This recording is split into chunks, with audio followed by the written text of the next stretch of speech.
if you're going to say, I'll do it later, or I'll do it tomorrow or Monday, you're in a program. Yeah. Right? Because you actually should be doing it in the moment, right? Right. So then I assert that if you're not in the present moment, you're running a program. And so the more, listen, paying attention is being present, and it's a skill. And you know when someone's present with you in your life because they're paying attention to you. And you know when they're not present with you because they're not paying attention to you. So then imagine you're going to create and you're not present. How could you miss the moment of creation? You then are in the known. You're in the familiar past or the predictable future. So that sweet spot of the generous present moment, if you keep practicing overcoming your body, overcoming the conditions in your environment, and overcoming that predictable future and the familiar past, and you keep working for the present moment, you are going to develop the habit of being present. And if where you place your attention is where you place your energy, and you're in the present moment, you got a lot of energy to use. You got a lot of energy to execute. You got a lot of energy to design a destiny with. We already know how to do this. Yeah. We are wired to be creators. We already know how to do it. You just made up your mind that it was more important than anything else. And you have that vision, you have that possibility, and the moment you feel that emotion, you're connected to your future. And no person, no thing, no experience will stand in the way between you and that future. And it's feeling connected to your future, feeling the inspiration, the joy, feeling the exuberance, the love for your future every day is going to, just like your body follows your mind to the coffee maker, to the toilet every morning, to the known, your body is going to follow your mind right into that future because that's where your attention and your energy is. So then, yeah, if it isn't happening in your life, then there's some emotion. There's some unconscious attitude or thought process, hardwired. There's some habituation of thought, behavior, or emotional reaction that's keeping you as you. So then if your personality creates your personal reality, and it does, and your personality is made up of how you think, how you act, and how you feel, then the present personality who's listening to this show has created the present personal reality called her life. So if you want to create a new personal reality, a new life, it means you're going to have to change your personality. That means you're going to have to start thinking about what you've been thinking about in that 95% and change it. You're going to have to become conscious of your unconscious habits and behaviors, how you speak, and modify them. And then you're going to have to look at those emotions that keep you connected to the past and decide, does this emotion belong in my future? And if it doesn't, leave it behind and the memory associated with it. So most people try to create a new personal reality as the same personality, and it doesn't work. We literally have to become someone else. And the act of becoming is a function of overcoming. So that means you got to light a match in a dark place. And when you sit down and all of a sudden you hear those voices, I can't, it's too hard, I'll never change, it's my ex's fault, it's my boss's fault, I'm too this, I'm too that, I'm too old, I'm too tired, it's too late. And those are the thoughts that are the boundary of the known. And now you're stepping out into new territory, and the body that's been conditioned to be the mind emotionally is saying, don't leave the known here. Stick with guilt. It's much better. Stick with suffering. At least you can predict it. And yet your conscious mind is wanting to go for a ride, and your body's going, whoa. So then it may take a little time to help the body out of the past. It takes some time, right?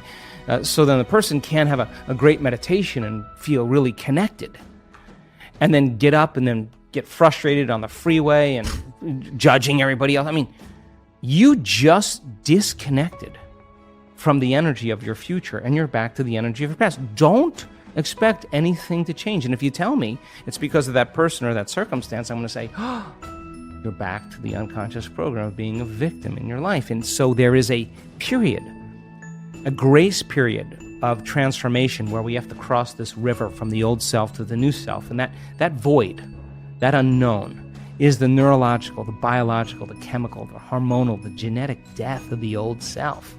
And that most people, the moment they step out, and the hardest part about change is making a new choice. The moment you make a new choice, get ready. You're leaving the known. It's going to be uncomfortable. It's going to be unfamiliar. There's going to be some uncertainty. You can't predict. You're not in the known any longer. And most people, they step out and they hear that voice. It's too hard. You never change. And they believe in that thought. And that thought leads to the same choice, which leads to the same behavior, creates the same experience, produces the same emotion. And then they say, oh, this, Aubrey, feels right to me. No, that feels familiar.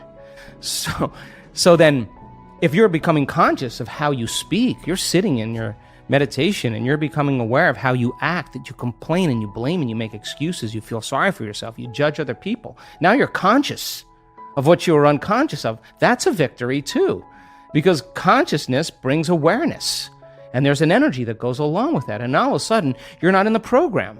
You're the consciousness observing the program. You're outside the jar. You're objectifying your subjective self. You're seeing yourself through the eyes of someone else. And then when you look at those emotions and you say, my goodness, I didn't even know it was guilt. This is how I always feel. I didn't even know it was guilt. Now I know. All right. Well, now that you know, you can't not know. So then what are you going to do? You're going to live with the knowing that you're a victim or you're guilty or you're suffering? No, the insight isn't going to do anything until you initiate some type of change. So then you say, I'm going to stop blaming, complaining, make excuses, feeling sorry for myself, judging other people.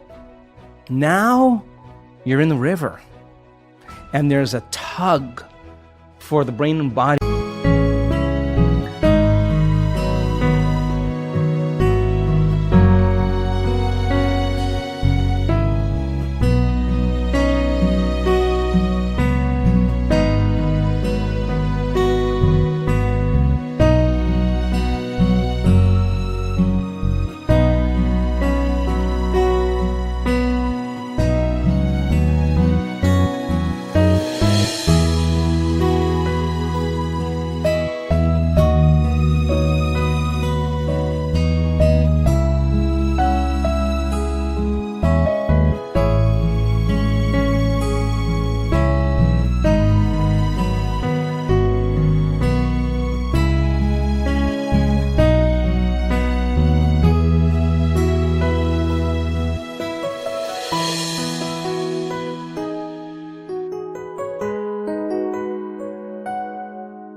To go back to the familiar past, and every day, if you just work on practicing and changing it, you will go from one state of being to another state of being, and you will begin to think differently. What thoughts do I want to fire and wire in my brain? That's a good question. What behaviors do I want to demonstrate in one day? The act of closing your eyes. As an athlete, you know this. And you begin to rehearse in your mind, mentally rehearse what you're about to do, begins to install the neurological hardware in your brain to look like you've already done it. Now the brain is no longer a record of the past, it's now a map to the future. And if you keep hitting that hardware over and over again, the hardware is going to become a software program. And who knows, you just may start acting like a happy person. There's no magic there. You're actually following suit of how you primed your brain. And it's no different than training in any sport or dancing the salsa or whatever you do. The toughest part is, can I teach my body emotionally what that future feels like before it happens? Now, that sounds really easy, but when it comes down to feeling gratitude before the experience, most people go, yeah. Tình yêu đâu cứ phải muốn là quên được ngay, còn thương em nên anh đau lòng lắm đây. Dù ra sao anh cũng chẳng thể đổi thay. Một cuộc sống không em anh phải làm sao đây? Tự thương lấy mình thôi đến đâu nhiều rồi. Tự mình vỗ về thôi khi không ai cạnh bên. Tập yêu bản thân thôi để không phải buồn. Rồi người thương hóa người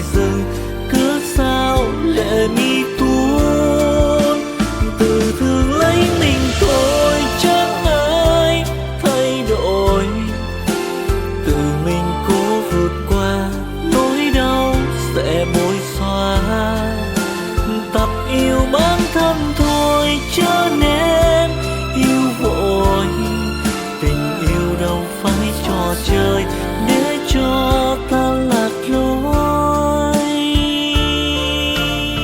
I gotta go. Yeah, didn't really feel it, you know. But the person who says, I'm not getting up, I'm just not gonna get up until I open my heart to life. Now, to me, that's a willingness. So then as they trade guilt and suffering for joy and freedom and inspiration and a love for life, and they're doing it without relying on anything outside of them, they're going to be more prone to no longer need anything outside of them to make them feel that way. They're going to feel that way naturally, and then everybody's going to be really suspicious, like, he changed his medication. Ooh, he's doing something. He's not telling me. You know, you're going to show up unpredictable in your life, and that's when we begin to become outstanding or supernatural or extraordinary.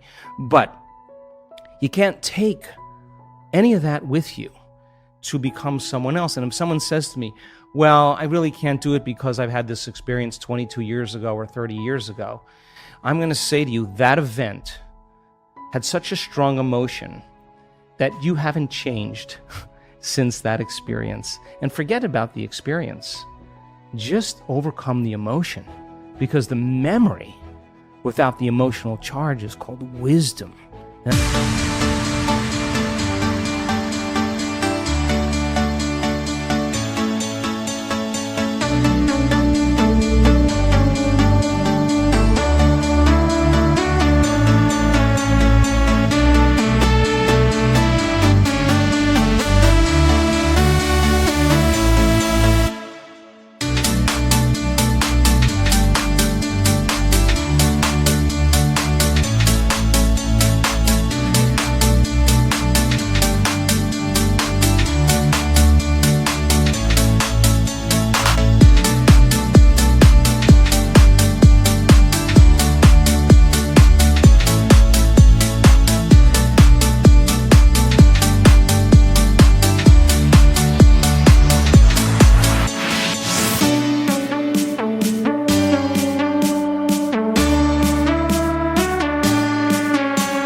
That's why we're here. So then you can look back at the past and you can say, wow, I learned something really great. I'd never do that again. And by the way, when the experience finally lands in your lap and you prove to yourself how powerful you really are, that you created something by thought alone, and that event comes in a way that you never expected, that surprises you and leaves no doubt that what you were doing inside of you produced an effect outside of you, and you are exuberant and you feel worthy of life and feel grateful to be alive, that you are in love with the moment, you will look back at your entire past in that moment, I swear, and you will not want to change one thing in your past because it got you to that present moment. And that's when it was all worth it. That's when it all makes sense.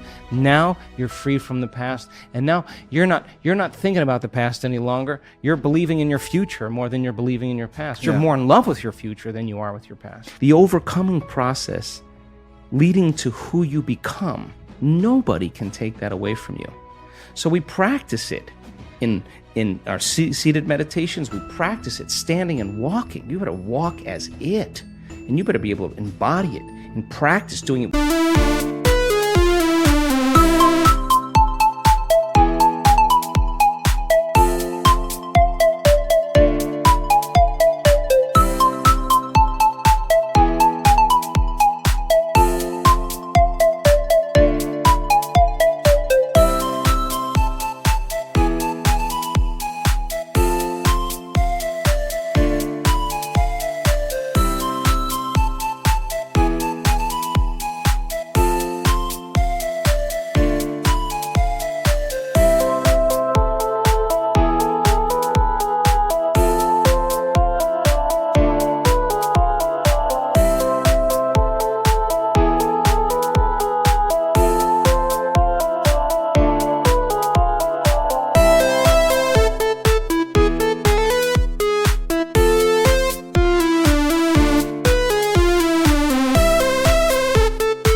With your eyes open. So when you return back to your life, when you walk from your house to your car, you're walking in the energy of your future. And if you keep doing that, it's going to become a habit. And people are going to start looking at you going, something's different about you. You know why? Because you're no longer showing up equal to their memory of you. Something's different about you. You're unpredictable. It's not what you're saying any longer. It's who you are. And so that person then is off their timeline. They're not headed to that same future. And all I want to do in a week-long event is bump everybody off that timeline into a new future. Some people, huge degrees. Stage 4 cancers, tumors disappearing. You listen to that story of the person on the stage. Your next meditation, you are not going to go half in. You're going to go all in. And that's all I want, I want people to go all in. I want to provide people with my greatest understanding of the truth, and then numerous opportunities to experience it, nothing more. And when the magic starts to happen, it's beyond, way bigger than me, it's beyond my control. All I want to do is provide the environment where they feel safe enough to begin to create. I hope you enjoyed this amazing speech by Dr. Joe Dispenza. We are continuing with our daily practice of completing the inspiring quotes. In the previous video, we were looking for 2 words of Joe Dispenza's quote. The quote goes like this: "That which we are seeking is," and the correct answer is seeking us. So that which we are seeking is seeking us. Congratulations to everyone with the correct answer, and to everyone who tried but didn't guess the answer. This one wasn't so easy, but since I know you love Joe Dispenza, today's quote is also from Dr. Joe Dispenza. We are looking for 2 words, so the quote goes like this: "Turn your brain from a record of the past into a map of." Write your answers in the comments below the video and tell me if you love this video and our new way of ending the videos. If you like this video, give your thumbs up and share it with your friends. Even if you're not sure what the correct answer is, try and guess. The first one with the correct answer is the winner. So don't forget to subscribe and hit that bell button, and don't miss any of the new videos and new challenges. If you found this video helpful, share it with your friends. If you really like what we do here and want to support us, you can join our channel and our community for a symbolic fee and gain many other additional features. You can do that by clicking the join button next to the subscribe button, or you can click on the link in the description of this video. Stay good and have a great day.